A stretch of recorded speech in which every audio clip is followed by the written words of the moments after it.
Povilas Ksaveras Bžostovskis, kunigas, literatas, švietėjas, bene ryškiausio 18 amžiaus antrosios pusės ir pabaigos Lietuvos visuomenės asmenybė, kuri sugebėjo įkurti privačią respubliką.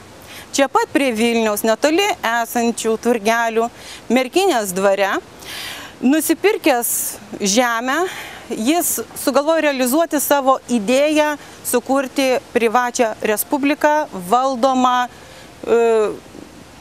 demokratiniais, sakykime, pagrindais, jeigu žiūrėtumėm iš šio laikinio kampo, ir suteikti valstiečiams, kurie daugumoje to meto visuomenėje buvo baudžiavinė. Tai laikydamas apšvietos epochos ideologijos, Bžostovskis suteikė asmens laisvę savo valstiečiams. Ir tai buvo didelis žingsnis to meto valstiečių gyvenime. Turint galvoje, kad baudžiava Lietuvoje buvo, kaip visi žinome, panaikinta tik 19 amžiaus viduryje, tai 18 amžiaus antrosios pusės reforma čia pat prie turgeliuose Merkinės dvare buvo reikšmingas įvykis.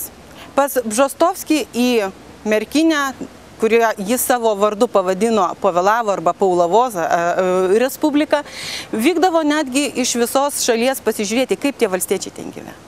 Na, o gyvenimas tikrai buvo reglamentuotas pagal nustatytas taisyklės, savivaldos rinkimai, atsiskaitimas, būtent kasmetinis už padarytus darbus.